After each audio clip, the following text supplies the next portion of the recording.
And we are live. Shapiro goes to school when we come back.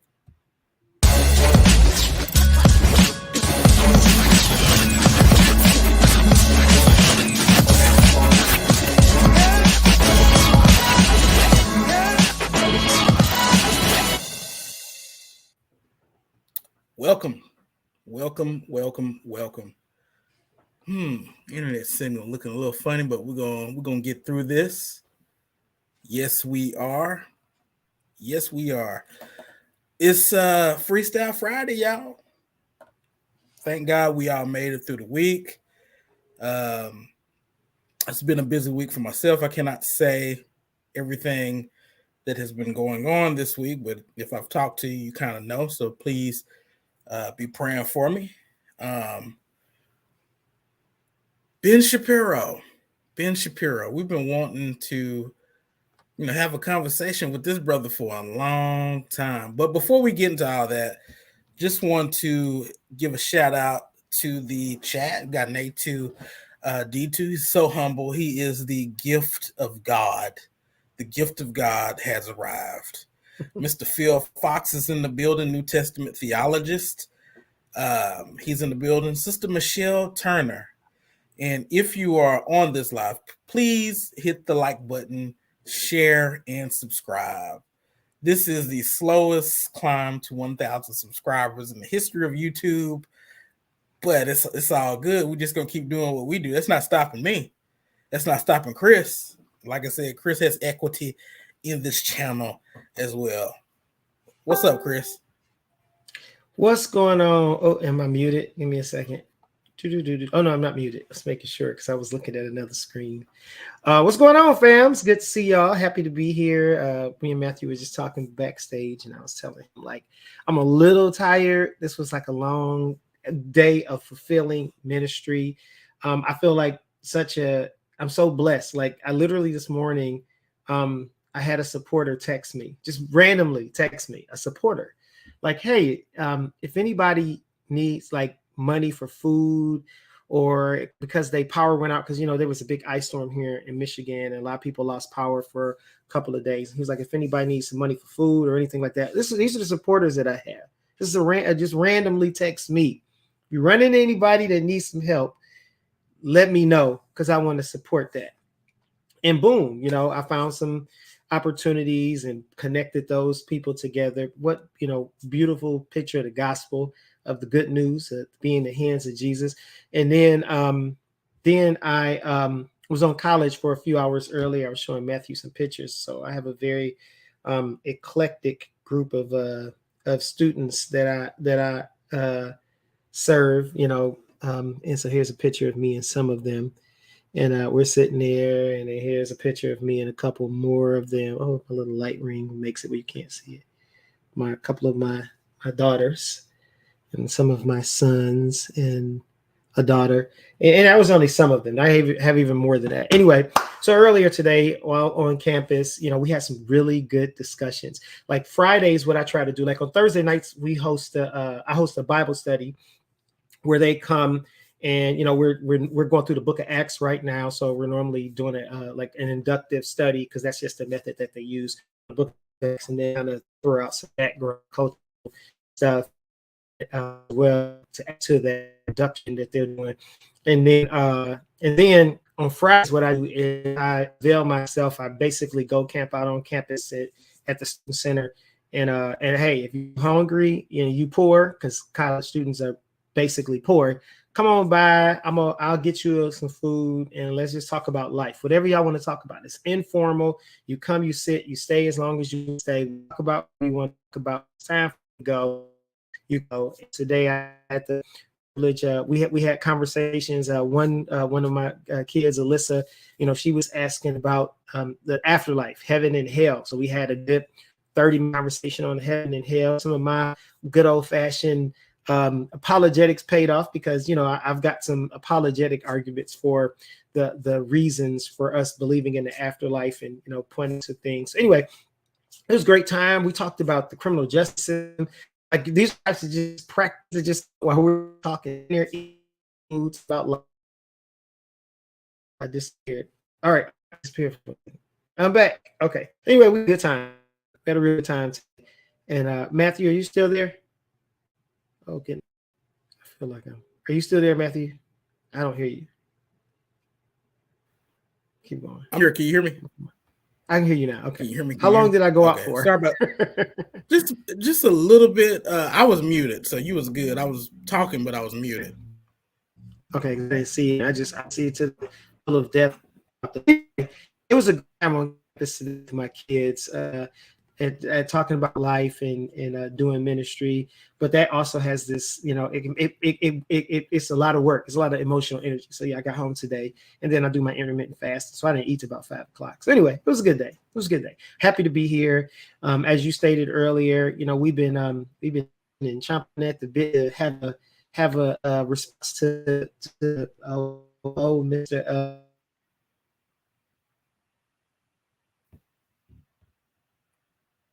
Hey, Chris, if you could hear me, you might want to check your signal. Again. Yeah. I can hear you. Yeah, I'm gonna go out, come back in. I'm gonna go out and come back in because I don't know why that'll it's doing work. That. Okay. It's all right.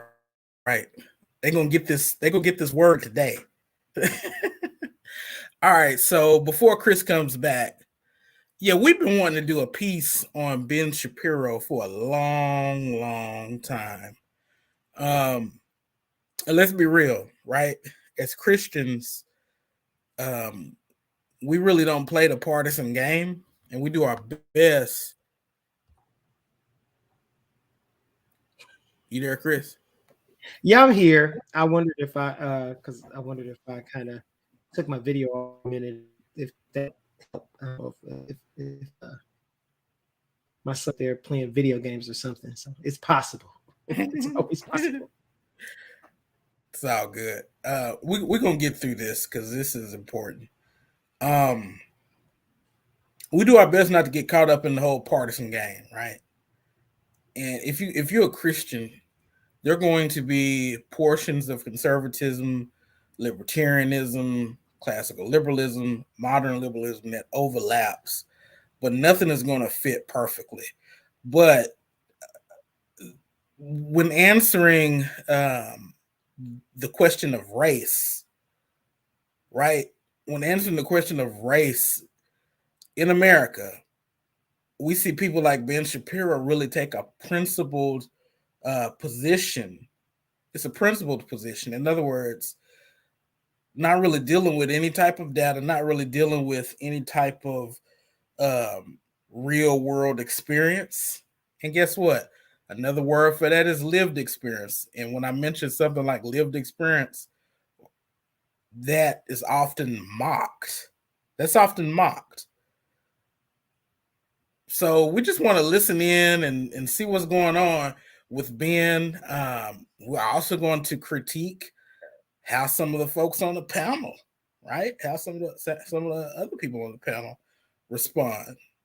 And we're going to look for nuance. I mean, this is also an issue of epistemology, so there might be some room to learn something there as well. Chris, before we play the video, you got anything?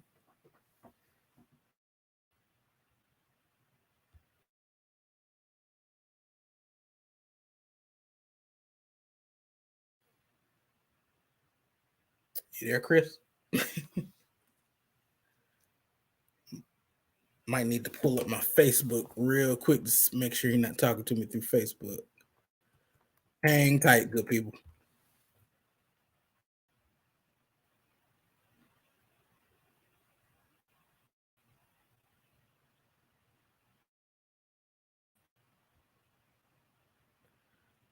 All right, let me check on Chris real quick, y'all.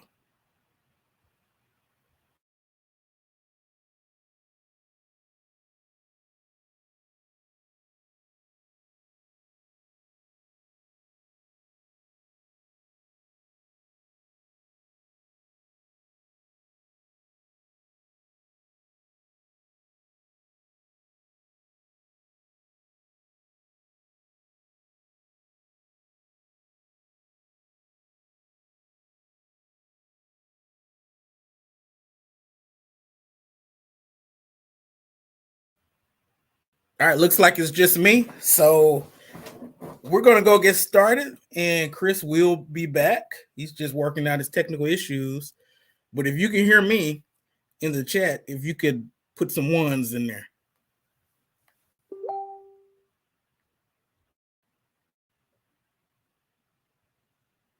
If you can hear me, put a one in there.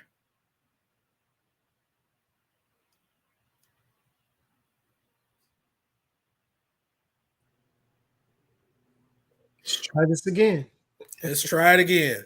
Yeah, I switched. I have like a couple of different internet sources, and so I switched. Well, this one is pretty good. And you switched right on time because the bloodletting is getting ready to commence, as All right. Alfredo would say. All right, let's roll. All right, so we're getting ready to rock and roll, and let's do this. All right, and Chris, you could just tell me when you want to interject. Well, at about 132, 135, Ben Shapiro will have you'll get both the question and Ben Shapiro's response, and that's ultimately what I came prepared to critique.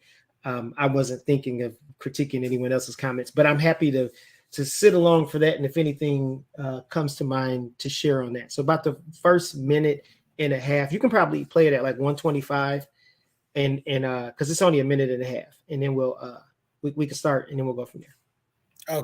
Okay. Okay. Yeah. All right, let's roll. And Mr. Phil Fox is also joining us. Yo, yo, yo. All right, there we go. Just in case. Phil? Just in case. Back up. Just the muscle has come. All right, here it is. I'm going to press play. Birth of white families in 2013 was 141,000. For black families, it was 11,000, even less than the 19,000 it was in 2007. According to economist Edward Wolf of the University of New York, excluding vehicles and other durables, the median black family worth is just $1,700, while 40% of black families have zero or negative wealth. White family worth, in terms of financial wealth, 69 times more than that of black families. Given this disparity, how can you argue that racism is not a driving factor in income inequality? Because it has nothing to do with race and everything to do with culture. And when you have a culture that doesn't, and when, you know what? Explain to me. You explain to me why black kids aren't graduating high school. Explain that one to me. Explain to me why black kids are shooting each other in rates significantly higher than whites are shooting each other. Explain to me why 13% of the population is responsible for 50% of the murder. Explain to me why the number of black kids in prison, not for innocent reasons, not for walking down the street and getting pulled into a prison, is so high. Explain, if it has nothing to do with culture, explain to me why the single motherhood rate in the black community jumped from 20% to 70% in the same course of time that the civil rights movement has made such tremendous strides. Is America more racist now than it was in 1960? And if it is, please explain to me how that happened. So what do I think those riots are? I think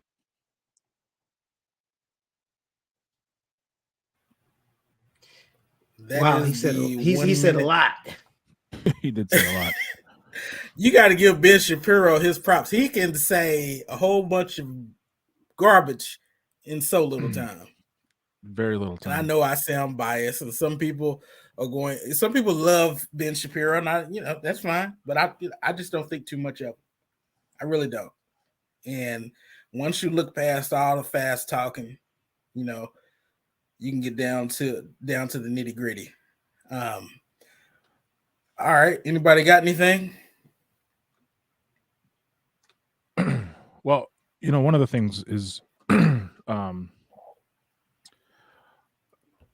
what I notice oftentimes, and I try to listen, to both sides. So I listen to a lot of Shapiro, and I listen to a lot of the Young Turks. Basically the polar opposite of Shapiro and the Daily Wire, Shapiro's group and those types of things. And for some reason, there's this complete disregard of the historicity, right? There's a historical context that you just have to include it, right? There's a historical context that's at play here. And if some of you are following me or friends with me on Facebook, I just seen this. I posted it earlier today, It was just it was the typical conservative talking point. I don't know why all these things are happening, and basically got to pull yourself up by your bootstraps, and I don't know why they just don't stop doing this. And then the guy was like, well, why are things that way? And he just kept asking the question why, because a majority of the conservative talking points jump over the fact that there's a historical context, and that's important.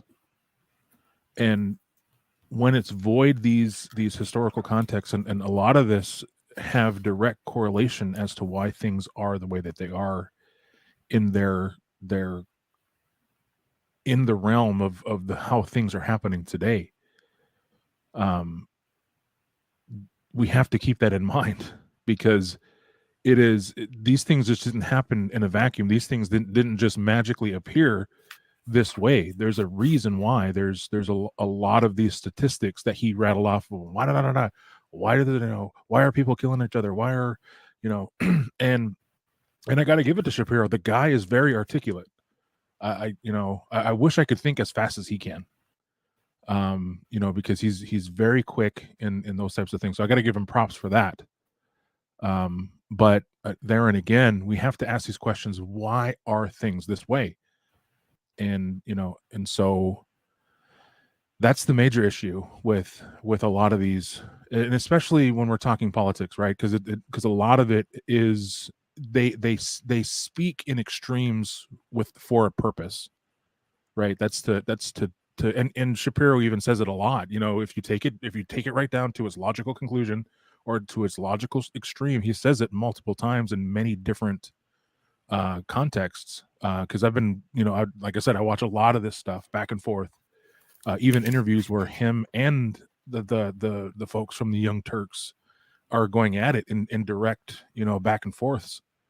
So yeah, so that's the biggest thing. So just keep an eye on those things and listen to how, when he speaks, and even some of the other panelists, if you're coming at it with the approach that is not keeping the context in context, you're going to run into problems, and then you're going to therefore misrepresent the other side. So anyway, that's where I'm at. All right. And like yourself, I do watch a little bit of Young Turks. I do watch some Allie Beth Stuckey. I do watch some Daily Wire. I watch a lot of Roland Martin. Okay. I watch a lot of Roland Martin.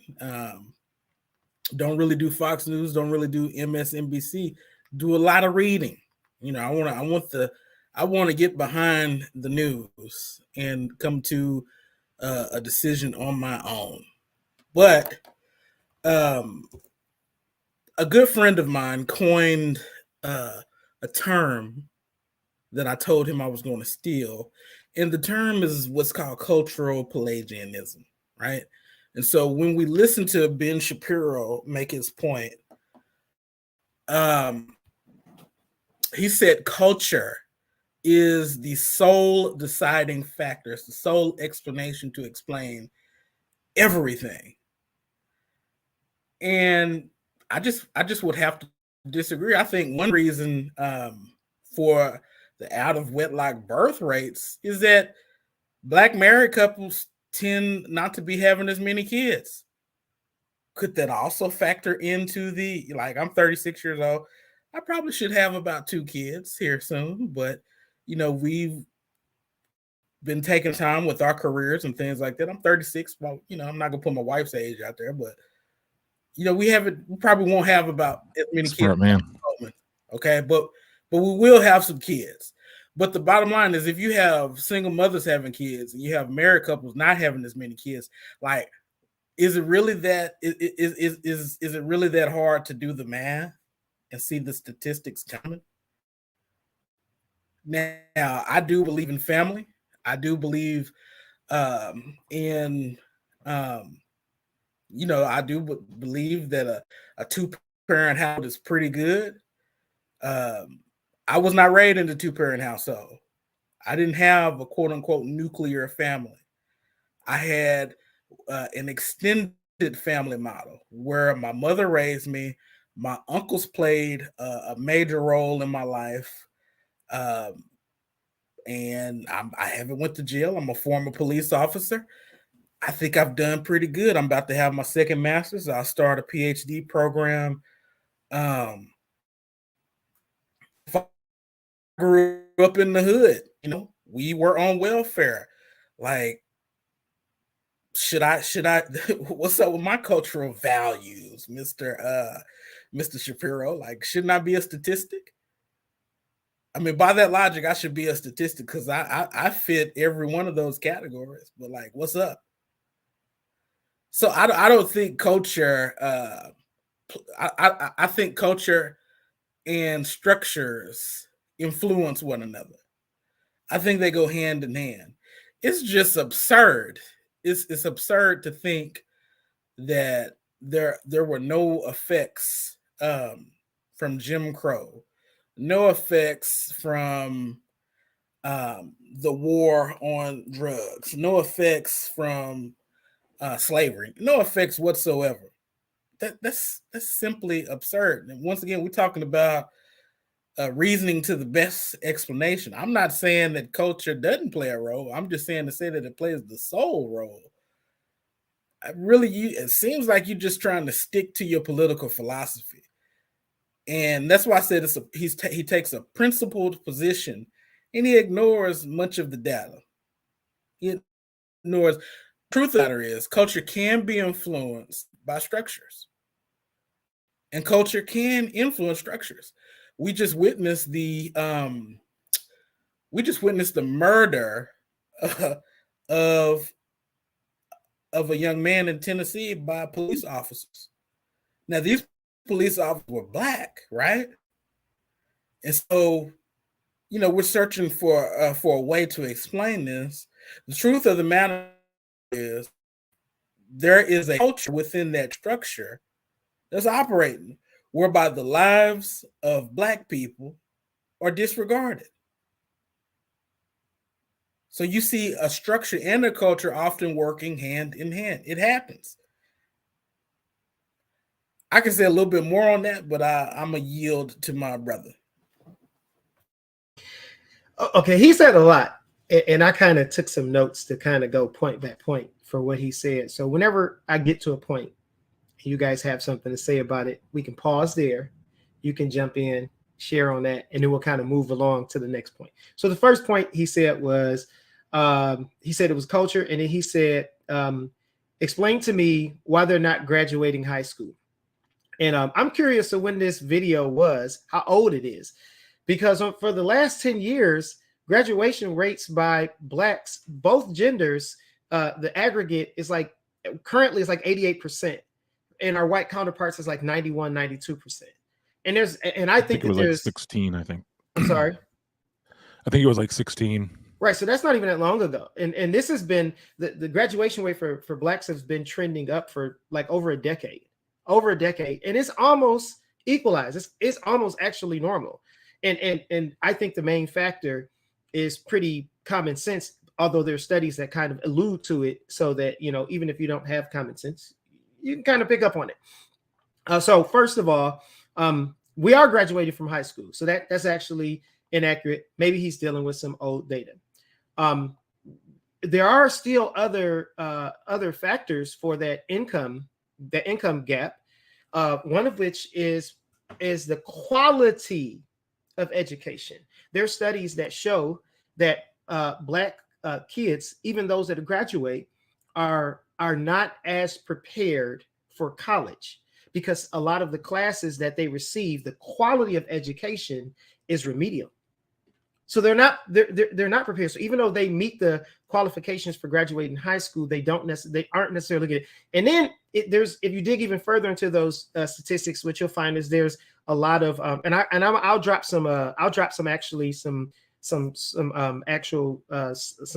links in the comments in a little bit, so you guys can kind of go and look at some of this data for yourself and survey it. But yeah, one of the main factors in addition to that quality of education, which I would argue is based on the legacy of racism, the legacy of racism in the sense of the redlining that happened, that kind of hoarded African Americans into certain communities, not permitting us to move out into suburbs. While that was the past, it set up a generation of our ancestors who were already living with the present racist, more explicit racism in their generation, but in that disenfranchisement and hoarding our ancestors into these ghettos and then moving out of these ghettos and sucking out the financial tax-based resources that actually fund schools. I think that's a huge part of the reason why the schools were they were underfunded, historically speaking,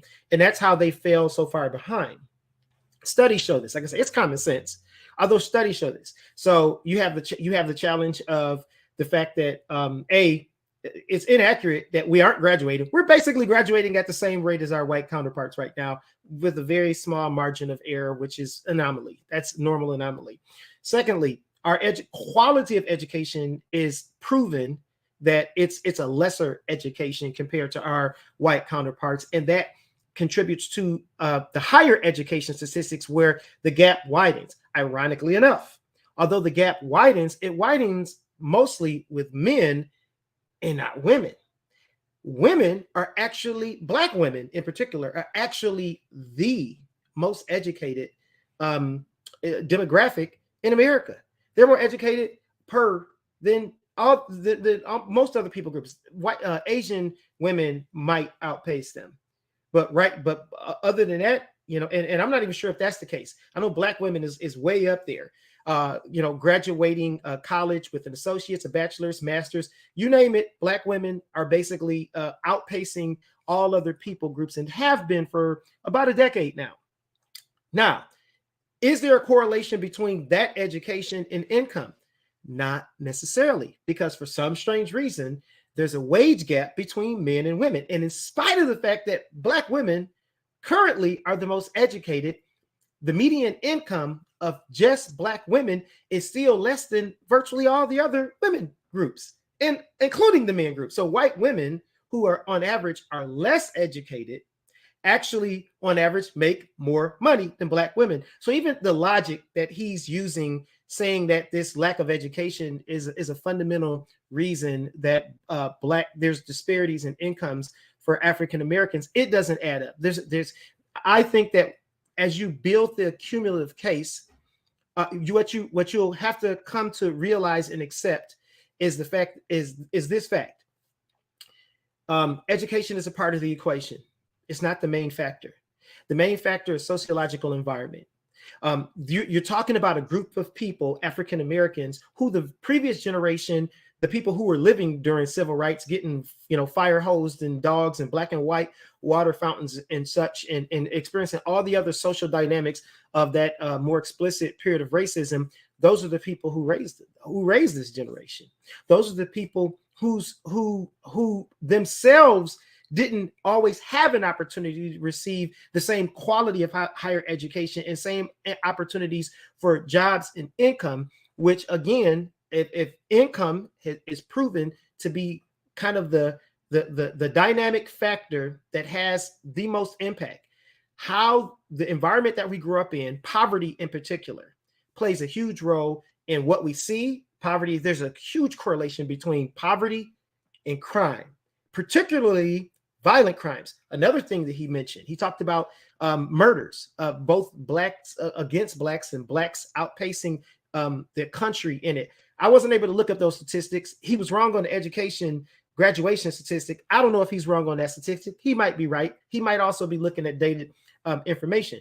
But regardless of whether he's looking at dated information or not, it seems consistently that studies bear out that there's a correlation between poverty and violent crimes like murder. Correlation. So if you've forced an entire group of people, historically speaking, into poverty, and those people raise a next generation of people from that position, socioeconomic position of poverty, in that socioeconomic position of ghetto, where the people have been redlined, forced to live in certain places and such, like it's easy for them to just allude to the fact that there's less racism today, and that means that everything's okay, or that means that we're operating from a level playing field. And that's just not the case. That's not the case, Right. because sociological environment plays a huge factor. Socioeconomic environment plays a huge factor. And in that regard, you're talking about really is 60 years, basically one generation removed from people who were drinking at black and white water fountains, going to segregated schools, not being given fair opportunities in employment. You're talking about one generation removed from that, basically a little bit over that. And for some strange reason, Ben Shapiro thinks that, we should have pulled ourselves up by our bootstraps by now, when we actually started off with no boots. So, Right. Okay, I talked about education, talked a little bit about crime.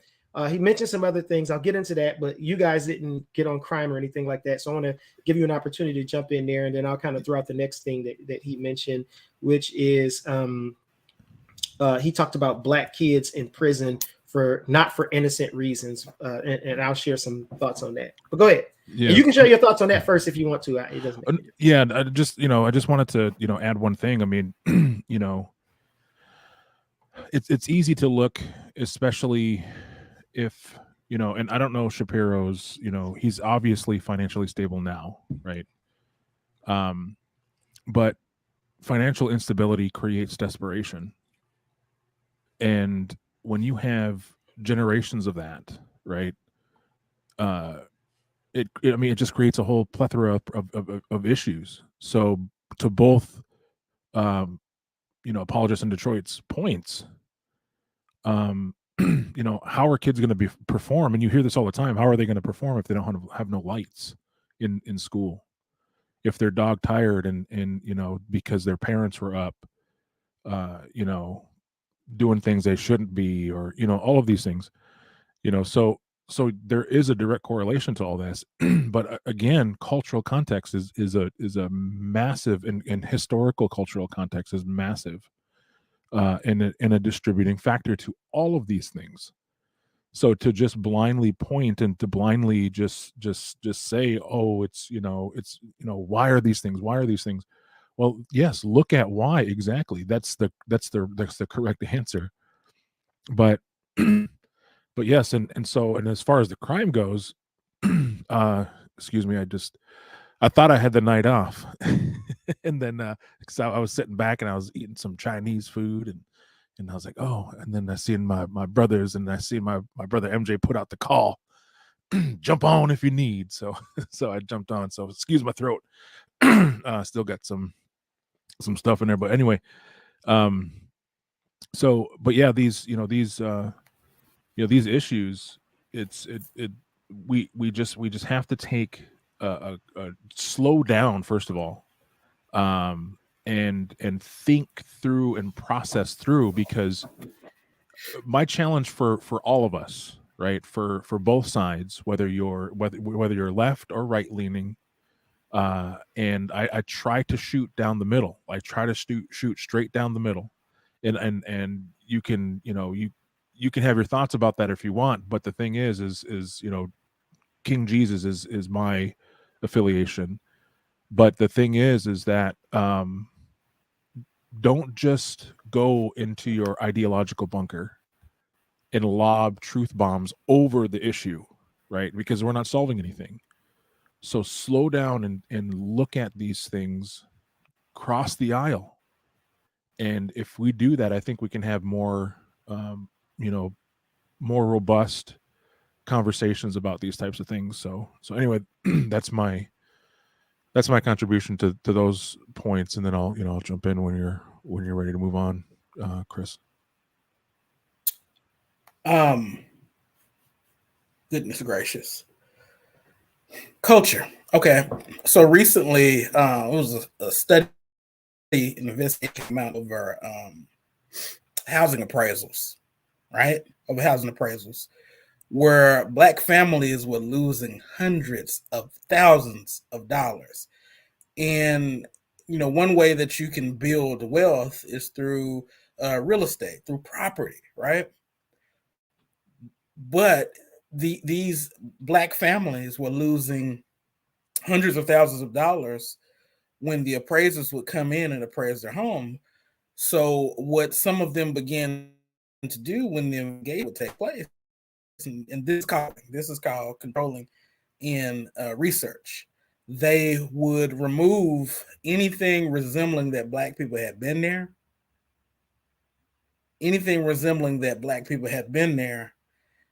and put white photos and things like that up, right? And so when the appraisers would come back through, they would take the house and probably appraise it for about $400,000, $500,000. And so I scratch my head at Ben Shapiro's all-encompassing explanation that culture is the reason for blacks not doing well economically speaking. Culture, in my opinion, I wonder how culture would explain. I wonder how culture would explain this instance of racial stigma. And that's really what was going on. These people were being stigmatized, and that was leading to a lack of material wealth on their part. And I don't see how Ben's explanation can hold up to any type of scrutiny. It is, once again, it's a political talking point. The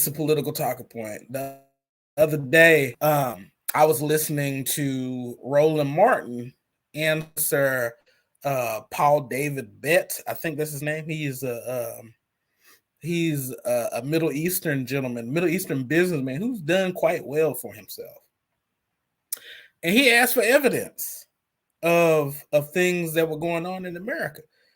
And Roland Martin gave him some. But you know what? Guess what? Instead of refuting what he said, David says, you're selling a bad message. You're selling victimhood to the public. You're selling fear. So, like, we can't tell the truth. So it's wrong to tell the truth. I have to lie, basically, is what you're telling me. I can't report what's going on. And once again, here's what I'm saying. There are some things that as a culture that we need to fix. And people are working on those things. You know, whenever somebody pulled out, well, what about Chicago? Do you know anybody in Chicago? I do. And I know that they are handling their business. I know plenty of people in Chicago putting in work and making changes. I know plenty of people. So we got to move past these talking points. Another thing is oftentimes people like Shapiro, like Candace Owens. It's funny that they got into it lately. That's been quite interesting.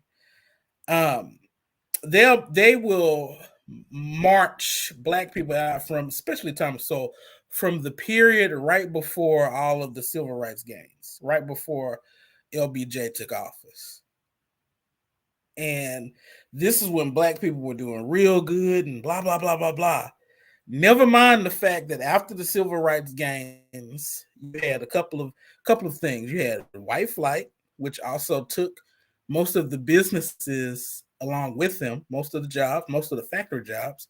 You had globalization, and you had a more of an emphasis on free trade. Now, when all of that happened, moved to Cleveland, who do you think it affected?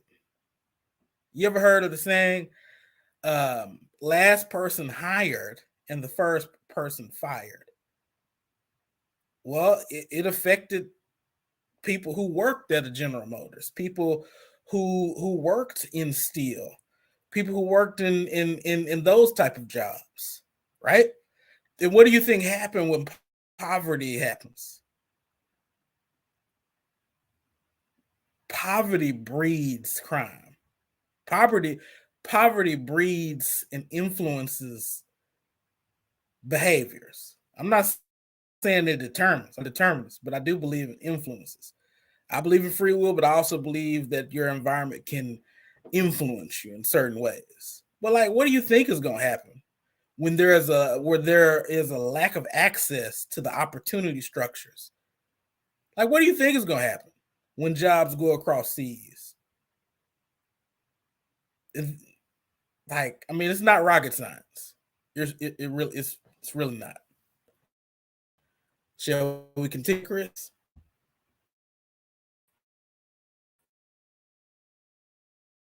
Sorry, I was trying to mute it because I picked up the wrong book. I was looking for the Michelle Alexander's book on and I accidentally pulled Isabella Wilkerson's book on caste when I was really looking for Michelle Alexander's book on the new Jim Crow, because in it she gives this account, because I'm about to talk about he said number of Black kids in prison not for innocent reasons is so high.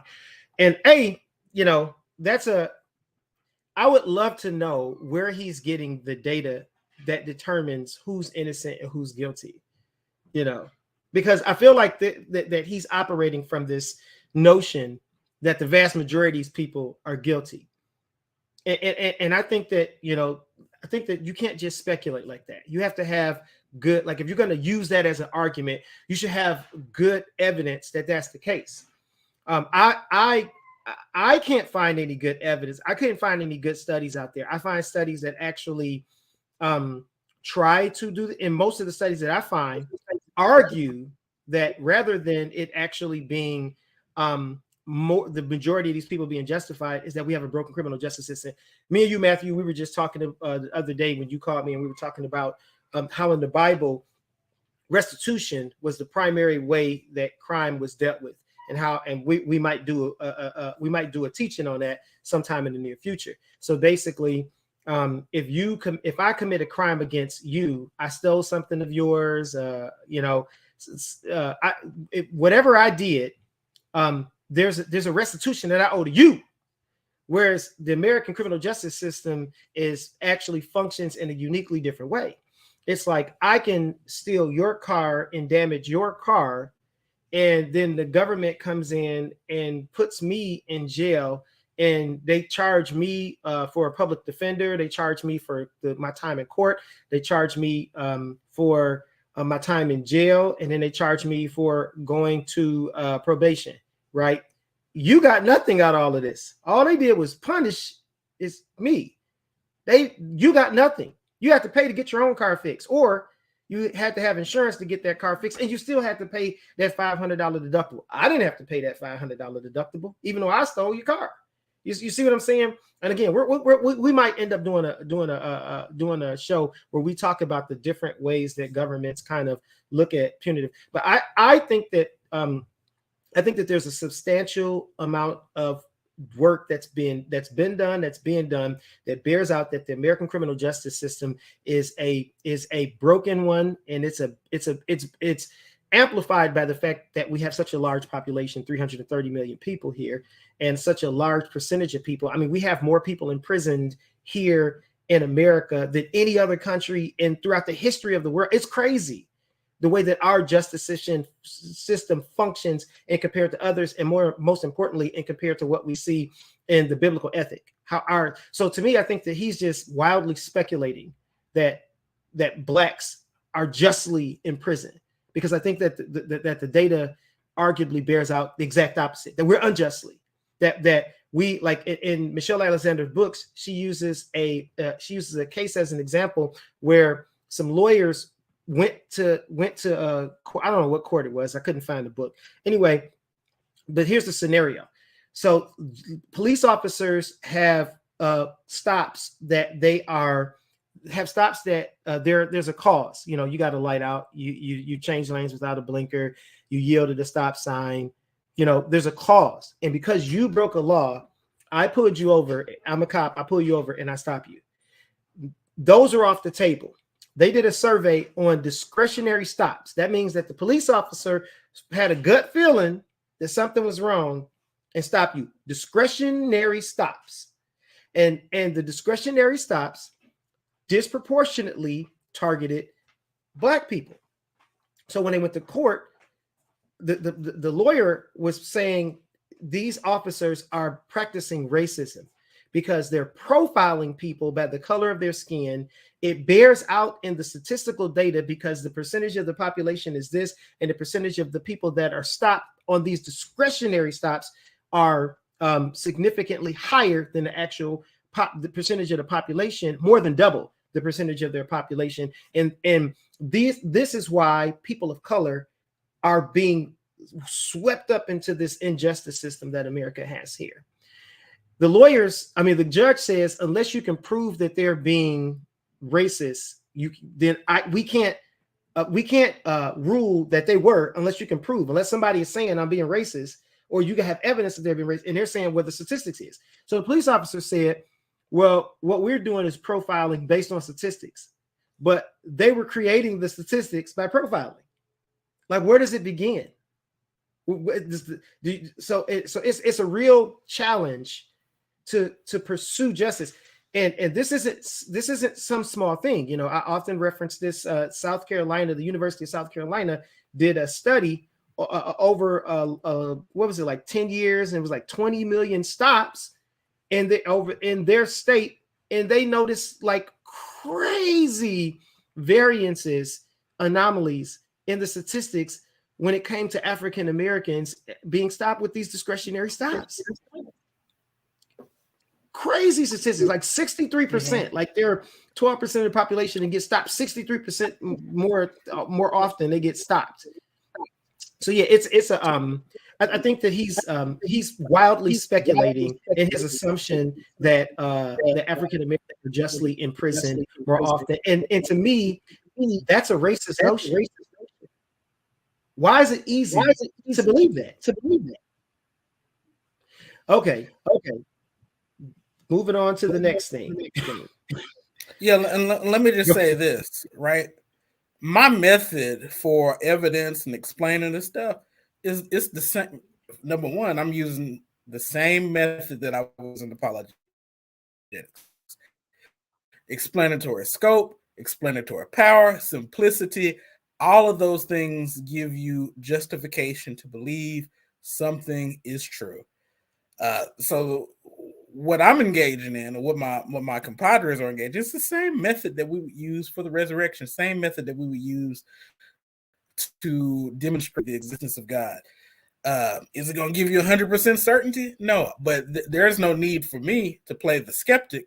It's only when we come to these issues of racism and things like that where you see otherwise reasonable people, when it comes to the existence of God, to the historicity of Jesus, all of a sudden take a Matt Dillahunty type of skeptical position.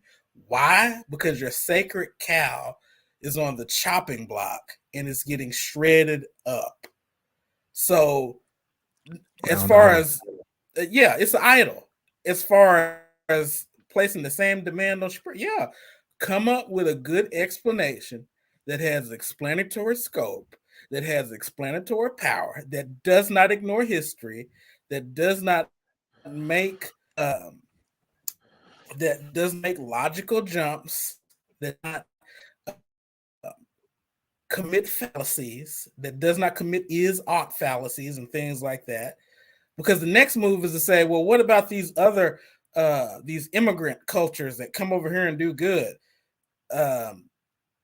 Therefore, because they did good, we shouldn't, make any remedies to help African Americans.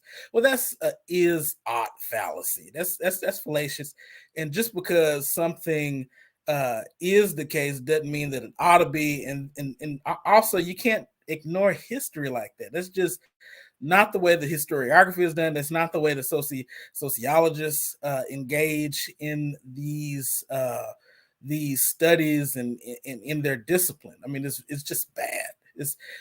But we know why it is. It's because that there's a political philosophy that's being held to, and it's just idolatrous. It doesn't fit with the biblical worldview.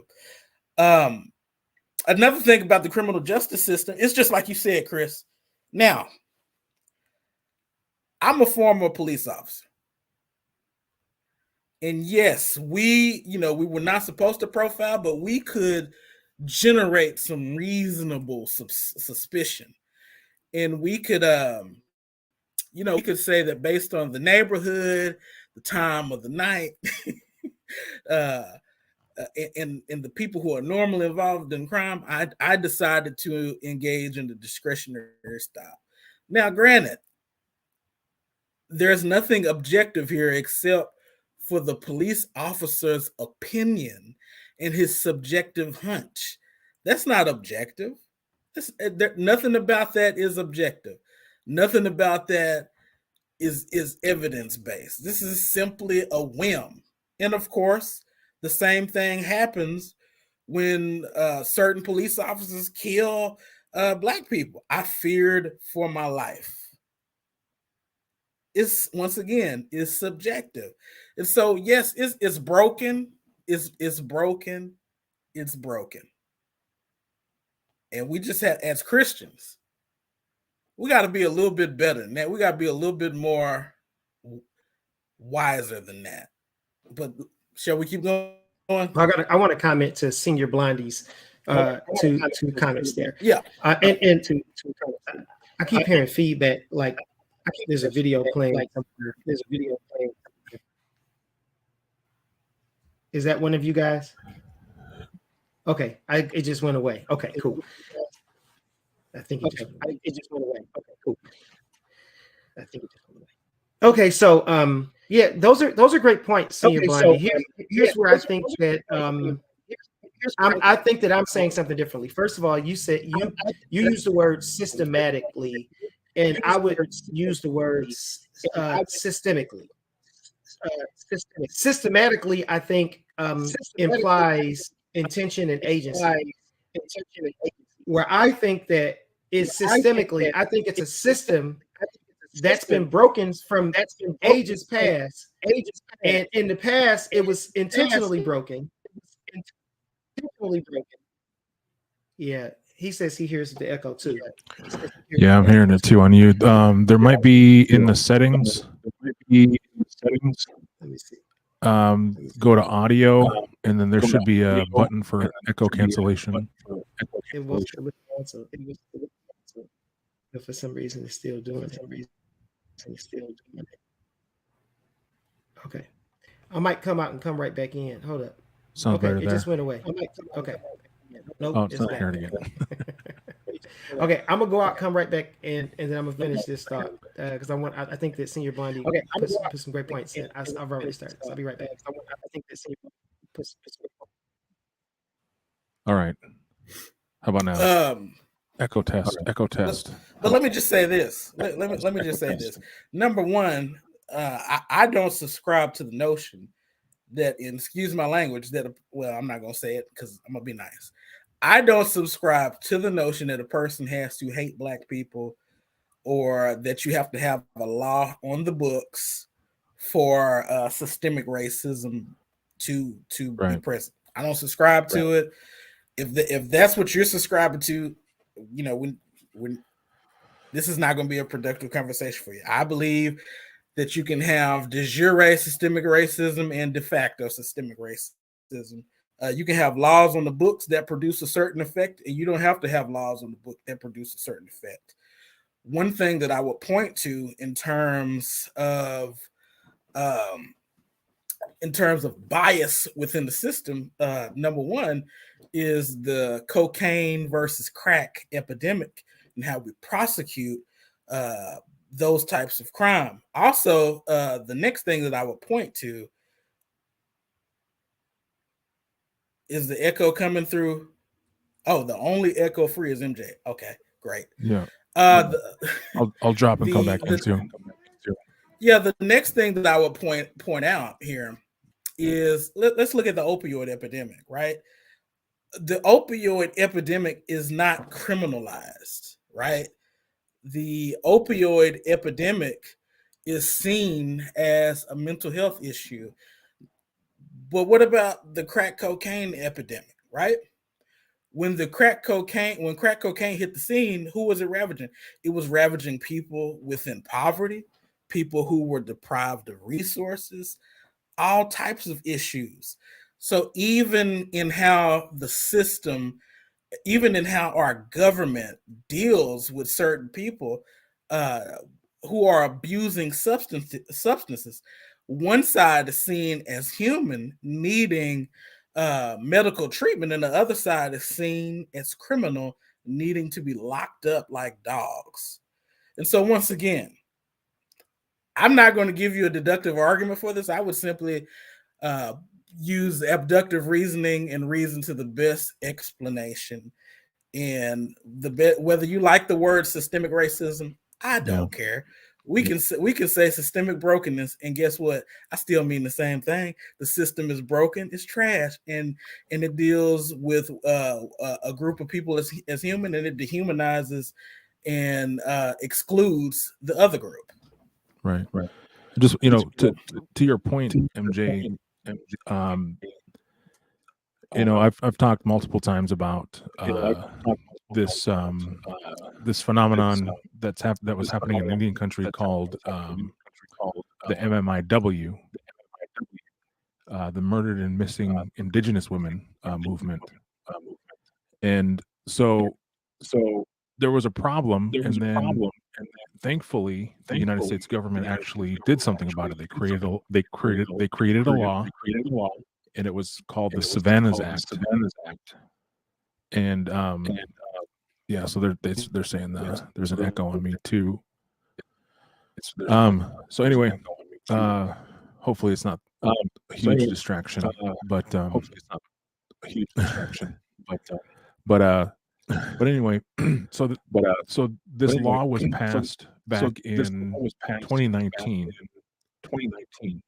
and to this day, I just posted an article a few days ago about how there's still issues with police wanting to get involved in Indian country. So they still, just because you pass a law where you can say to yourself that, oh well, we passed this law, and so now everything is cured. Yeah, so maybe when MJ comes back and he needs to turn on the echo cancellation stuff. But anyway, so simply passing a law is not not going to change the heart of people, because there's still a great deal of bureaucracy and lack of interest in the local police, and also lack of interest in the federal police, because the federal officers, they want to go out to the bigger this is literally an echo chamber. But yeah, so the federal officers do not want to, it seems like the echo quit. I think it has something to do with Matthew, because as soon as he left, the echo went away. Okay. So just simply making a law and simply creating any kind of legislation or any of the sort doesn't automatically change lives and change hearts and change minds, right? And so it takes time. So this argument of, because you'll hear it later, if we actually get that far, in the conversation itself, Ben does mention, well, show me a law, and we hear that a lot, especially from now. Chris had a very productive conversation with Brother Say, and that's one of his major talking points is show me a law that exercises racism in America, and so it's just not simply showing you a law. There's evidence, there's direct evidence there's articles, there's still I have firsthand accounts where families are reaching out to anyone who will listen, and this law has been passed. It's been they've been trying to make sure that states are allocating money so that way there can be productive searches done. There can be the right amount of efforts can happen in Indian country. Because historically there's, who's going to pay for this and how we're going to pay for it, and do we have the resources to do it? And a lot of the times the answer was no. There was a lot of bureaucracy and red tape as far as who had jurisdiction and authority. So all of that has been taken down, right, by this law. But the fact remains is that we are still marginalized in Indian country when it comes to our murdered and missing. And it's gotten to a point where we've now identified that this situation is not just for women and girls. This is actually an epidemic throughout Indian country, where there is lack of response and lack of will to go and look for these missing people. And so that's that there in itself. I have not heard a good answer from anybody who uses this as a talking point, because first of all, this was a systemic issue, a massive systemic issue in the system, where our murdered and missing Indigenous women were not even counted in the demographics. They had more statistics on the bald eagle than they did for a human being. So that in itself was a massive issue, and also speaks to some of the historical systemic issues within the United States. So there's that argument, and it's dead and gone. Yeah, and whether or not you want to use the term systemic racism, once again, I don't care.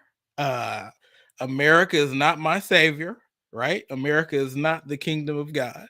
So doesn't bother me at all. Go ahead. I do, and I want to apologize to Senior Blondie, because I misread that.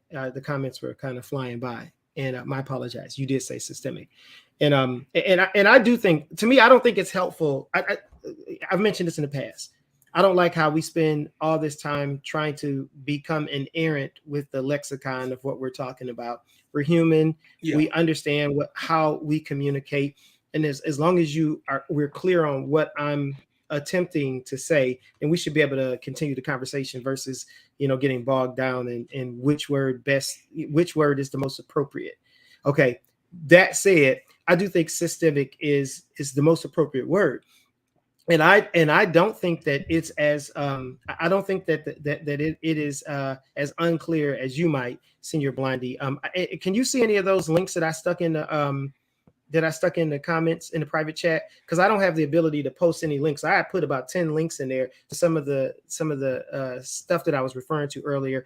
Two of those links were one was the state of South Carolina. So like a university does a survey on the police stops, and it bears out these racial statistics in these discretionary stops. So to me, I think that there is evidence. There's ample evidence. That's just one. There's studies like this done in virtually every single state. They're often done by Ivy League institutions, so they're not just like some blogger, taking up the task of looking at census data and attempting to interpret it in a way that and create a narrative out of it. I think that it's fairly clear. Not only that, I just think that it's the most logical deduction. It's like if our country has a long history of being racist, and there's never been a actual and the statistics have never actually been fair, or they've never reflected actual genuine justice, because there was no justice, because at the time they were more explicitly racist. Then logic says it makes more sense. It makes the most sense that the most logical reason, considering how the human heart is, and just because the law changed doesn't mean that people's heart change and people's behaviors automatically change. They have gradually over time, but they don't often change overnight. I think the most logical reason is the fact that these systems were created to be oppressive, And now that there's no longer not necessarily people behind the scenes who are intentionally continuing to operate them that way, no one's really thinking about the fact that they were created that way, and they're still continuing to produce the results. And there's still these prejudices about people of color that lead to these discretionary stops of people with color, which leads to the statistics of them being stopped in the profile of the police that the police appeal to, that it's a vicious cycle. So to me, I don't think that it's all that hard. And I think that really the burden of proof that it's not that falls on Bill Shapiro. I don't think that he can simply say that just because people are less racist today, that the systems that were created during those times of racism aren't systemically broken, particularly when, again, they've never been fair. It's not like in the past they were at this normal rate in relation to our population. They've always been skewed. And there's a reason they've always been skewed, is because of racism. So I just think that that's the most logical. That's the a priori. That's the first place that we should start looking. And Occam's razor says that until we have exhausted that as an excuse, it is the most likely and logical we should pursue it. So I think that the burden of proof to speculate otherwise falls on the person who wants to argue otherwise, not us. I think that the statistics point to the reality of what's there. And then secondly, I think that a part of the challenge in these things is when we're dealing with the intentional behaviors versus unintentional behaviors. If you go to the book of Leviticus, let me go there now. And there's these passages on sinning unintentionally, right? I know I spelled that wrong. Do that. So in Leviticus, there's these prescriptions for what do you do when you sin unintentionally? Here we go, right here. This is Leviticus chapter 4, verse 13. It says, that is, all the rest of the bull he must take outside of the camp and place it ceremonially unclean where the ashes are thrown, and burn it there in the wood. Verse 13 says, if the whole Israelite community sins unintentionally and does what is forbidden in any of the Lord's commands, even though the community is unaware of the matter, when they realize their guilt and the sin they committed becomes known, the assembly must bring a young bull as a sin offering and present it before the meeting. And it's like, we're no different than them. We're no different than them. We got blind spots. Every human being on the planet got blind spots. And guess what? We can sin communally. We can have a communal blind spot that we can't see. See, I think that I really think that that's in play here, based on the history of our country and the nature of the human heart. I think that there's likely, probably, particularly in light of the statistics, there's likely the reason that these statistics exist is because of race. And that doesn't mean that people are racist today. It just means that, racism happened in this country. It was a very pervasive thing. Systems were set in place. Our government, like walking the beat. You know what that means? That's a term from slavery. Post-slavery, where they're looking to beat people. And guess who those people are? They looking to beat, walking the beat. That's like a, I just think that we really just don't realize that the systems are broken. That said, I also wanted to that'll be related to his last accusation, which is, is America more racist today than in the 60s? Absolutely not. It's not more racist today than the 60s. But you know what's different? In the 60s, we had a little under 200 million people here. Now we got 330 million people here. We got almost double the population. That means there's almost twice as many people that can potentially be impacted by these broken systems, and therefore people whose ancestors weren't even slaves in this land come here and experience oppression because systems are broken, because people's perceptions of people are prejudiced, and sometimes you can't tell the difference between a Black person and a South Asian and an African. Somebody from one of the African countries, 50-something African, like you can't tell the difference. And so you might express this subconscious bias, prejudice against them. They experience it. So yeah, I just think that it's a very I think it's common sense. It's intuitive. It's not that hard to actually see some of these things for what they actually are. They're broken systems that have been around since the inception of this country, because this country was built on the premise of a broken system. That said, actually, you guys can jump in. And then I had a comment because I also wanted to, Michelle had made a comment earlier about negotiating her salary, and I had some comments about that. And then I wanted to reference that one passage of scripture regarding Ben Shapiro saying that he's a Jew, and kind of appeal to it as what ought to be, generally speaking, the Christian ethic on these types of things. Corporations and tech and the I think there is some, and corporations and tech and the Fed have a lot more power now to do wrong. Well, see, the Bible talks about bribery, but when you have, once again, here's the system, Citizens United, right? They went before the Supreme Court about free speech, right? Whether campaign donations can be seen as free speech for corporations. Do corporations have the same rights as individuals in terms of donating money and lobbying and all that stuff? You have a system that says, yes, corporations have the same rights as individuals. And they have been pouring money into the political process, whereby they get to buy politicians. Now, here's the thing. Some Christians hold to a political philosophy where any type of reforming of the system that's in place is just outlawed, out of bounds. Can't do it. Don't do it. Too much big government, too much government regulation. Government getting bigger. Okay, well, this is what you're stuck with until you make these structural changes necessary to fix this. Shut up. Because this is not the kingdom of God. This is not biblical. When you have bribery, this is what it is. It's bribery. What do you think is going to happen when billions of dollars? And guess what? It happened. The Democrats are bought too. The Democrats are bought too. The Democrats and the Republicans are bought too. The only difference between Barack Obama and George Bush, and I think it was Cornel West that called Barack Obama a Rockefeller Republican. Called him a Rockefeller Republican.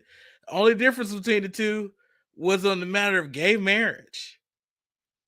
Gay marriage. And that changed by the second term. Yes. Barack flipped. Barack Obama wasn't some Marxist. No, he was a neoliberal. He was a neoliberal. So the fact of the matter, you got corporate Democrats and you got corporate Republicans. The system is broken.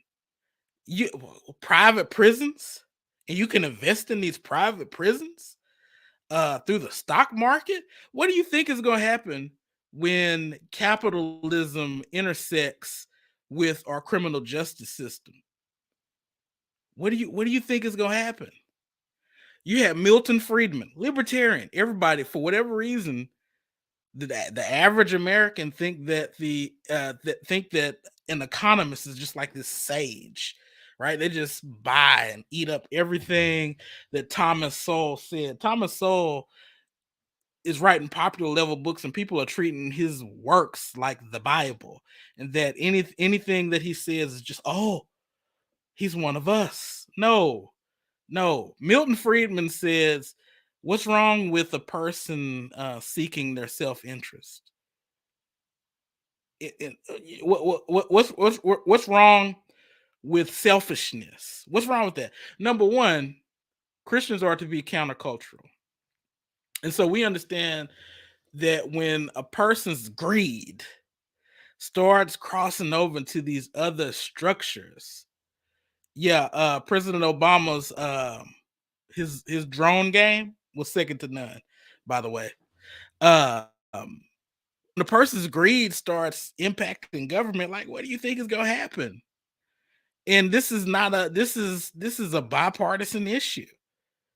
This is a bipartisan issue. So once again, we don't put our hope and our salvation, our trust in politics. We just don't do it. We try to be the people. Do we have anything else in this video? Because I think there's a little bit more. I don't have anything else in the video. I have some comments, and then I have one small passage of scripture that I want to kind of do a little bit of exposition on. All right. So let's go ahead. Go. No, you go ahead. Well, because it's really okay. Well, let me talk about the Michelle comment from earlier, where she talked about negotiating her salary. And this goes back to this cultural thing that he's referring to. Only this is actually a strike against him in his culture. Like, because our ancestors, our parents, just the very next generation, that's all I'm talking about. You don't have to go any further back than that. Just go back one generation. My mom, right? Your moms, right? That generation of people were the people, as I mentioned earlier, getting fire hosed in black and white water fountains. Those are the people who were born prior to 1965 Civil Rights Act and experience, all of the hate and the things that we see in movies, that are depicted in movies, and that has been recorded on those things, right? So, like, those people who were disenfranchised in the sense of not allowed to participate as full citizens, you can focus on the fact that they weren't allowed to fully participate. But what you might not even recognize is, not being allowed to fully participate, how many social skills did they miss out on? Michelle talked about negotiating her salary. We don't think about how something as simple as having the ability, the knowledge, first of all, and then the ability to negotiate your salary impacts your actual income. Because earlier I mentioned, okay, the most educated demographic in America is the Black woman. And that's going on like a decade. They are the most educated demographic in the country. And in spite of that, they make less than their white counterparts, let alone the Asian women, let alone Black or white men of the same education level. So again, you can't simply appeal to the fact that education is this fundamental issue that's contributing to the disparities in income, because even the most educated among us, the people who are experiencing disparities, there's still this huge disparities in income. Secondly, and part of that is because while we were locked out of the system, we never learned about negotiating a salary. You know what we thought? You go in there and they tell you what you're going to make for this work, and you take that job. I can't tell you how many people I know right now. That's the Booker T way. Right. That makes less money than they should make based on their credentials. I know people with master's degrees. I know people with bachelor's degrees. I made more money than them without an associate's degree. I dropped out of college. I don't even have an associate's degree. And I was making good money when I worked for corporate Valvoline. I was making good money with only a high school diploma. I was making double the money that many of my friends and peers were making with degrees, because they didn't understand how to negotiate a salary. I was fortunate enough to find a mentor that saw some of my blind spots and helped me to address those blind spots. And I developed the skill to be able to do that over the course of my career. And in such, I was able to kind of I was fortunate to have that mentor that taught me that. How many you can't even imagine how many Black people don't even have that. And so that income gap that they experience isn't necessarily based on education. Sometimes it's based on the lack of experience in a professional environment, because for ages, they wouldn't let us be nothing but a garbage man or a janitor. For ages, you were an anomaly if you were a highly educated person that was actually well respected in the field that you were educated in and allowed to participate in academia. Again, it's been one generation. Yeah. One generation, and within that generation, it's been slow progress to where we've been allowed equal and fair participation. And we can't even imagine the various ways that we still have a lot of opportunity for growth, blind spots that we have.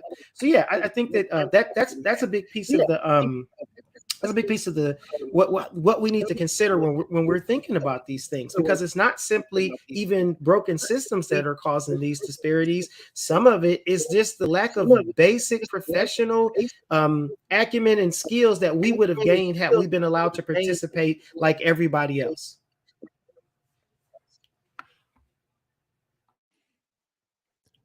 Yeah, I mean, to your point too, Chris.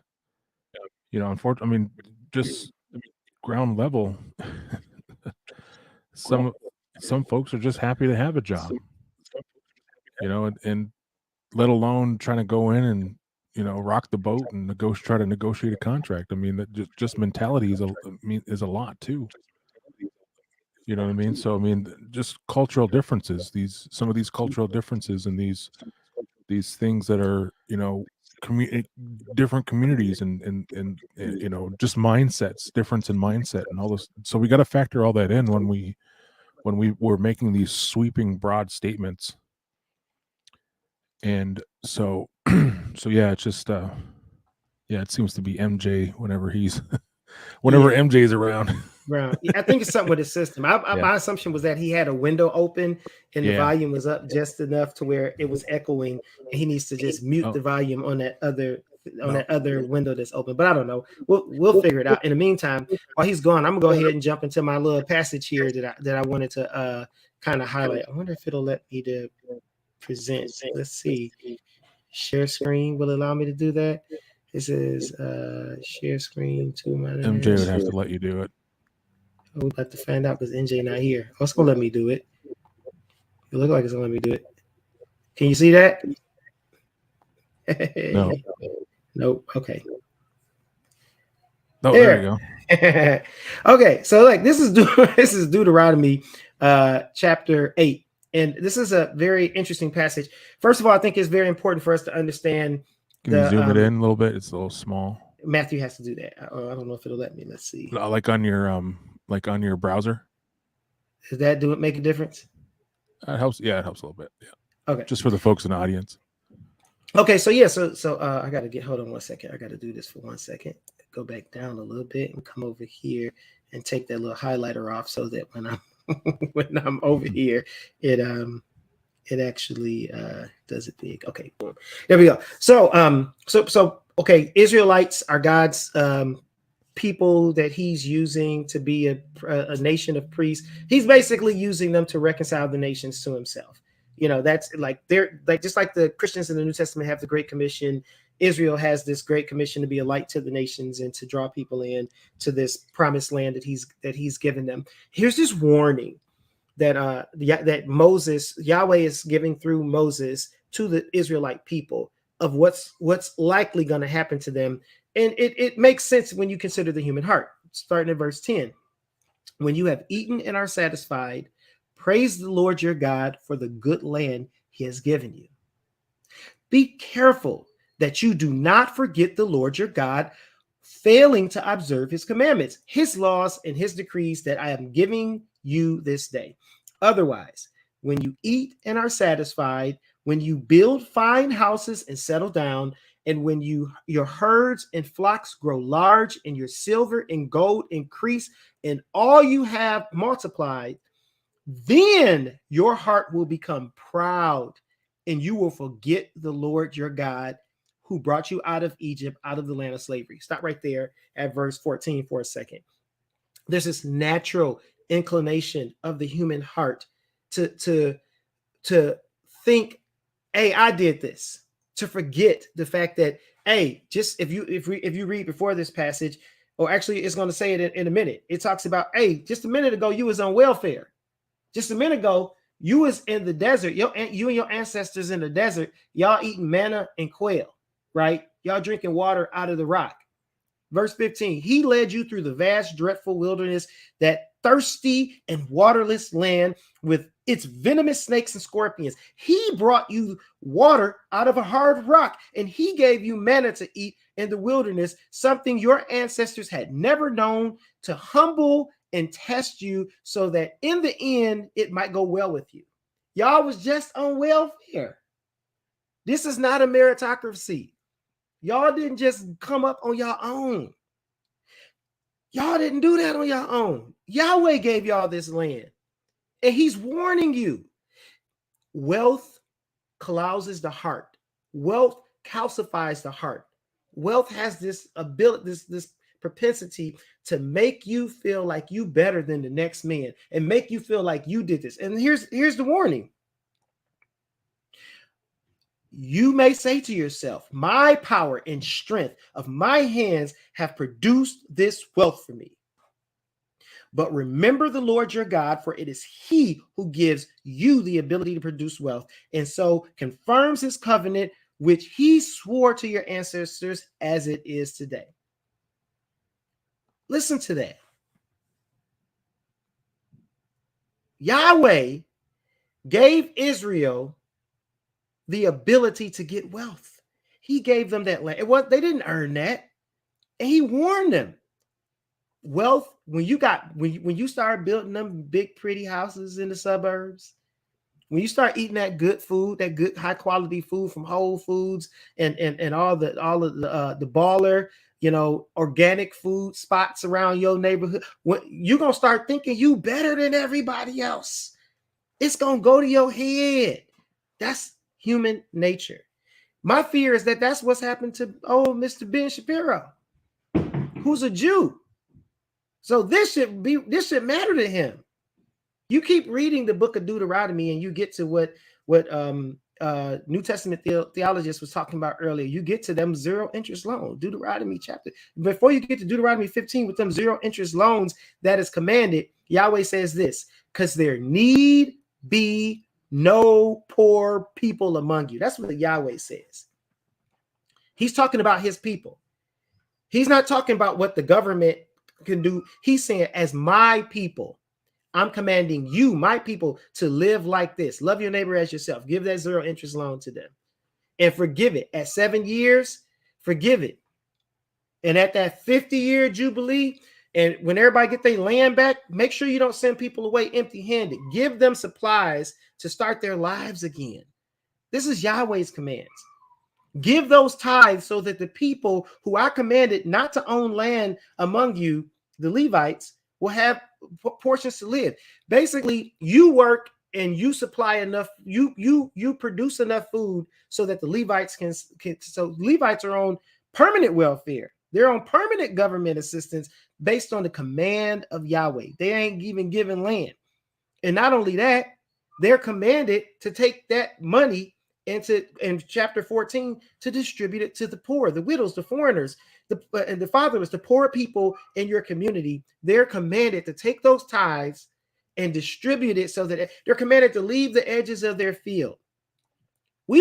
People started talking about doing these things in modern countries. We start calling them socialists and communists. I'm like, is God a socialist or a communist? No. God's a compassionate God. God's a God that loves us graciously and commands us to do the same and reminds us that, hey, whatever you got, you ain't get it on your own. It is he who gave you the power to get wealth. Even though we aren't Israelites, if we just go to Acts chapter 17, Acts chapter 17 says, for one man, God made every nation of man, and he picked the perfect place and perfect time for them to exist. And he did this that they might reach out for him and perhaps find him, though he is not far from any of us, for in him we live and move and have our being. That passage tells you that we all live today in the time and place that God had decided for us to live today. So even us, God gave us the power to get wealth. If you think America is great because there's freedoms here that don't exist elsewhere and there's opportunities to earn money, guess what? This ain't a meritocracy. You ain't do that on your own.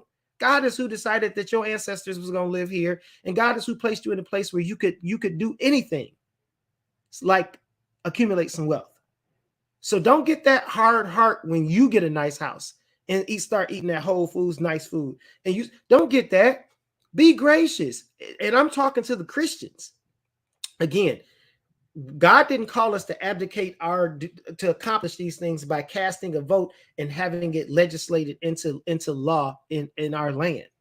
God commanded us to be salt and light.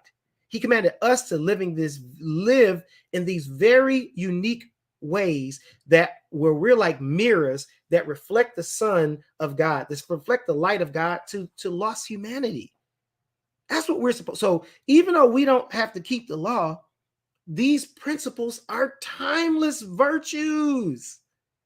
This is why you get to the New Testament where we're at, and you see Jesus condemning people for not feeding people and clothing people in Matthew 25, 32 to 46, for not visiting the sick and taking care of the sick and visiting and feeding the poor.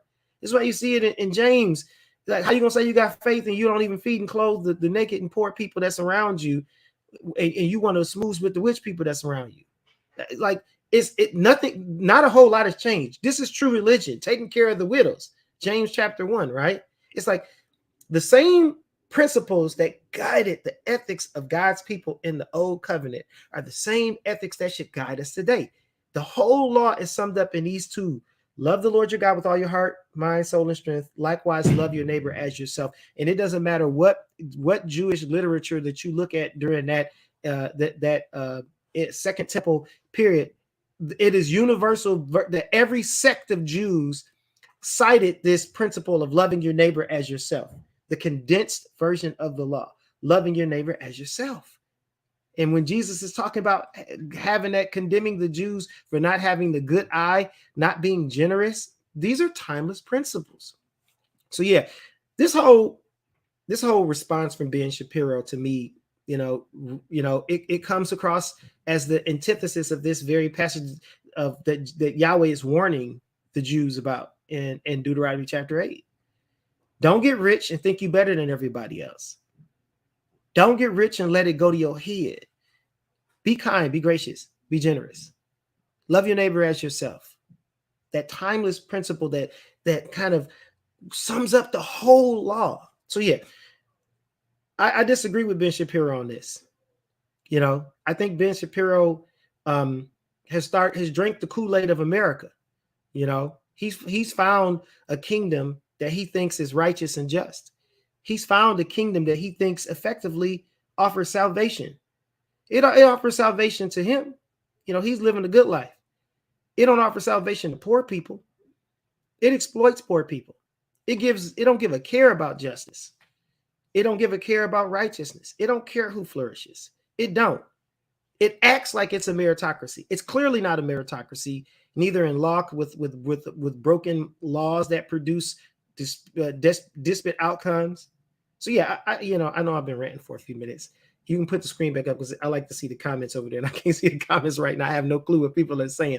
But yeah, this is passion. This is one of those topics that I'm very passionate about. I'm passionate about Christians becoming the actual kingdom of God. Christians actually reflecting God's righteousness down here on earth, and reflecting God's righteousness, seeing these very practical things embedded in the law, principally speaking, reiterated by the New Testament authors as the kingdom of God is being established on earth through the ministry of Jesus, and the open welcoming of whosoever to come in and participate. We need more of this. We need to understand the Bible better, because it makes no sense. What Ben Shapiro said to me makes no sense in light of his scriptures, let alone ours with the New Testament. So thanks for letting me rant, Matthew. Anytime. And just for the record, Chris is my mentor. If I could fly him down here to go to my interviews with me, we would be getting that bag. We would be getting that bag. How about that? But we just got a little bit more. I just want to hear Ben's second response, because he says a little bit more. So, but yeah, Chris he's always free to rant on this channel because he's preaching, and I appreciate it. So let's continue on. Then, since the issue of disparity has come up a number of times, when does disparity not indicate racism? level of effort. Statistical disparity. For example, overwhelmingly men commit crimes more than women, but we don't say that the Justice Department is sexist. So is there a line that you draw for yourself, or is there some way that you interpret statistical disparity and you determine that is not a racial disparity, it's something else? Well, we can return to it. That's okay too. Ben, do you want to? Yes. It's called evidence of racism. When there is no evidence of racism, it's probably not racism. When there is actual evidence of racism, it's probably racism. And the fact that everybody jumps from there's inequality and therefore there is inequity. Just because there's inequality does not mean there was inequity. But there has to be racism. Without evidence? No. I'm just saying that I don't know which animal. Maybe we're talking about you're saying dogs or something. I'm talking about human beings, and I'm like, human beings are most likely going to have racial prejudices. I'm just so sorry. I'm just so sorry. I don't know. I come from planet Earth. Charles, I want to ask you a question. So your default is that when there is no evidence, racism is the deciding factor. That is No, it's not saying that. I'm just saying that that you're going to have sexists, you're going to have racists, you're going to have all this stuff. I mean, I'm just saying that. I agree it exists, but the problem that I'm seeing, and this is the problem with the general conversation, is that there's no solution in simply saying there's racism out there. When you tell racism, what does that mean? A law who commits a race act and it was justified. But you need the idea that you can craft a narrative based on no racism because it just must be somewhere out there in the ether, that doesn't solve problems for anybody and creates more problems for people because now they grow up in a milieu where they are told every obstacle they face is from some shadowy, nameless, faceless group who's out to get them simply because of the color of their skin. They'll never succeed in that environment. All right. Now he kind of cut himself a little bit.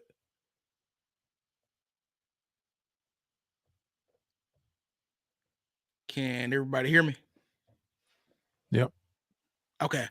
And I what I mean by him cutting himself is he said, show me. He said, we just had a police officer shoot a black man for running away. And according to Ben Shapiro, that's racism. Now, did he call him the N-word? Do we have a law in the book? Do we have anything like that, right? That satisfies his other requirements? No, all we have is harm being inflicted on a black man, right? And so I don't even, watch out for them slick, fast talking guys. I don't even think he heard what he just said. But then again, like I said, I reject his requirement for a law on the book. He's a lawyer. He should know that at the most he has de jure systemic racism. You have that's just a formal system that disenfranchises people. You can have a system that disenfranchises people. For instance, I think it was in North Carolina where they had some voting laws that was struck down by the court there. And it says that it was targeting black people with precision.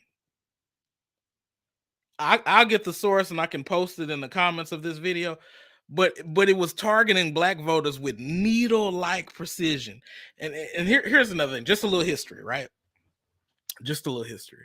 So the Voting Rights Act that was passed, that Martin Luther King fought for, that was passed. It requires that a certain group of southern states that had a history of trying to screw black people over on their voting rights get pre-clearance. In other words, any changes that they wanted to make to their voting apparatus or their voting laws, they had to get pre-clearance. Well, recently here that those voting laws were gutted. The Voting Rights Act has been effectively gutted, where the pre-clearance is no longer required. One of the rationale for getting rid of those requirements was the fact that they worked so well. The pre-clearance requirements worked so well that President Barack Obama was elected twice. Therefore, we don't need him anymore.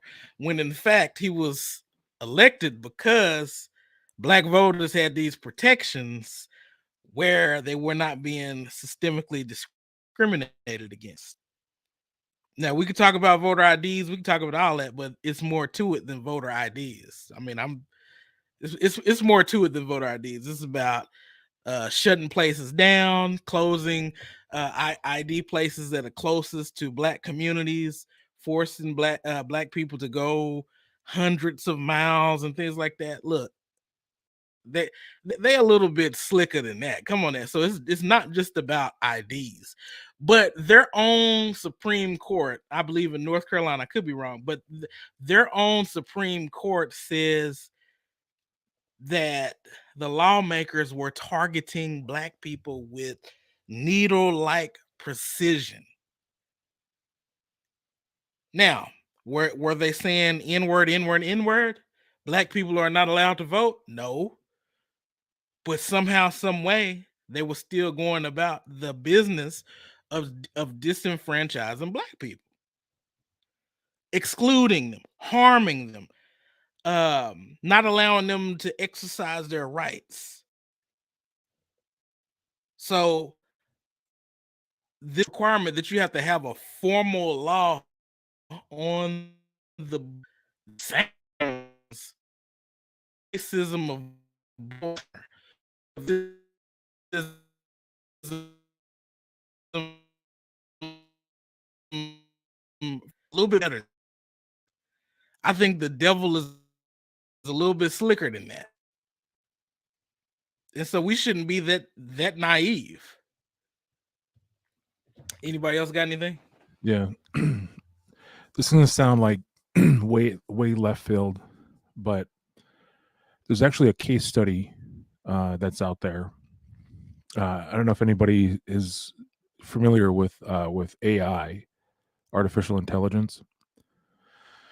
So there was a documentary actually you can find on Netflix called Coded Bias, and actually a part of my day job and stuff is we're looking at different various ways to diversify, and so I've been looking into AI and artificial intelligence, and if you look at this documentary Coded Bias, you can see in the AI algorithm for facial recognition, right?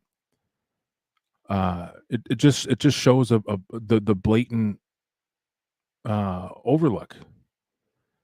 So they put it out on the street to test it, right? So it was in its beta phase, and they were using this facial recognition to sort of do mock trials, right? And they blocked off an area and told people, there's a facial recognition camera. So if you don't want to, you need to go to this direction. But if you go this route, you're in essence then giving us the go ahead to scan your face. And what they didn't realize is that they had millions, if not billions, of data points for white, European, Caucasian looking faces. And then they had just hundreds of thousands of data points for dark and minority looking faces. And so what that showed, and there was a glaring misrepresentation in just that space, right? So there's a test case right there that these issues are relevant and they are alive and they are there, because look, just that simple test case, right? And this thing went all the way to the Supreme Court because there were actually counties that were trying to use this facial recognition software. And what it was doing is it was targeting Black people because the darker complexion people because there was a more generic facial recognition data points for them. So therefore it was creating false positives at a much greater rate for Black and brown people, darker people, right? So it just shows that these things are here. They are alive. They are, and I think we got the echo back. So anyway, I don't know if there was more points you had, Chris, or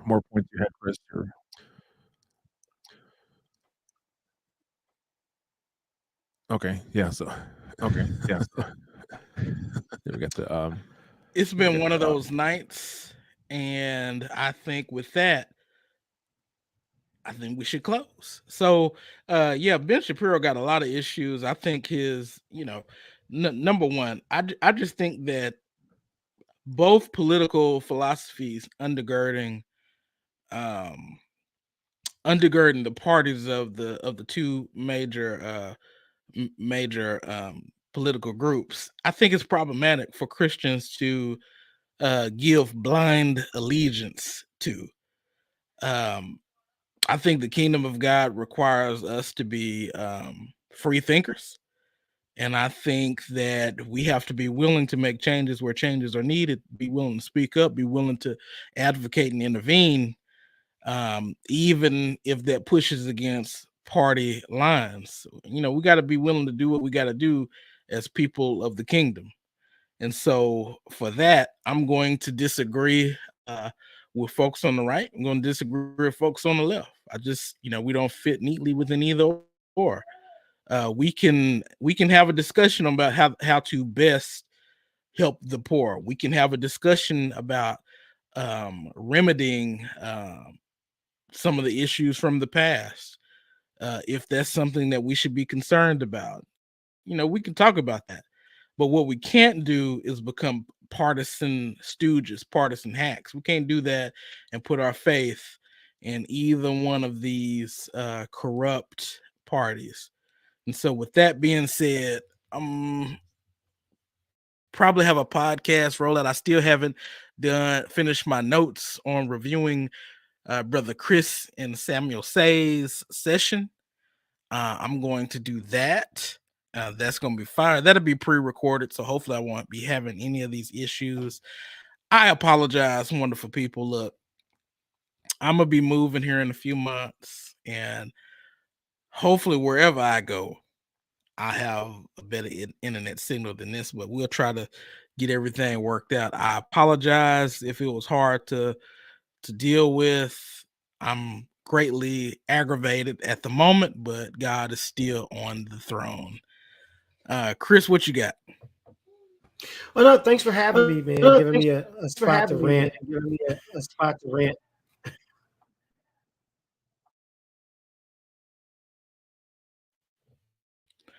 Always, man. You family. This is pretty much just as much as your platform as it is mine. You sit on the board of the UCI, whatever that is. And of course, thank you, Phil Fox, for hanging out. We got some other stuff coming up. Be on the lookout. Going to be reviewing a debate. Going to be talking about black politics. I've been doing a bunch of reading and researching just within the different variations of political thought amongst black people. You have the black conservatism of a Booker T. White. And like I said, you see people pushing some of his ideologies and things like that. Yeah, I've read some of the stuff that he said, and dude was kind of out of his mind with a whole bunch of stuff. And you have black Marxism, you have black nationalism. Black nationalism, black Marxism is not the same thing. You have neoliberalism, you have classical liberalism amongst blacks. So black people are not monolithic in their politics. And it's just been so fascinating in my personal study. Just looking at the different views and who has what in common. It could be said that conservatives and black nationalists have a lot in common, and fascinating. So I'll be doing something with that information here soon, and we'll be given a critique of a lot of these political philosophies. We'll be given a biblical critique and just seeing how each of them measure up, maybe in a blog form or maybe in podcast form. But be on the lookout. I do have a review coming out of Samuel Say, Chris Bryan Samuel. That should be interesting. And maybe sometime in March, I have the fellas that you see here, and I'm supposed to be getting with Adam Coleman to review a a political debate within the Black community. It was like a live debate with Delano Squires, a few other people, and we'll take a look at it. It was very entertaining, very interesting, good information. So with that said, MJ Jackson, Phil, you got anything, brother? Oh no, appreciate the invite and appreciate the invite hanging out with you guys. So love hanging out with you guys. So all right, MJ Jackson, Chris Bryan Samuel, apologist in Detroit, and Mr. Phil Fox, and my horrible internet connection saying peace.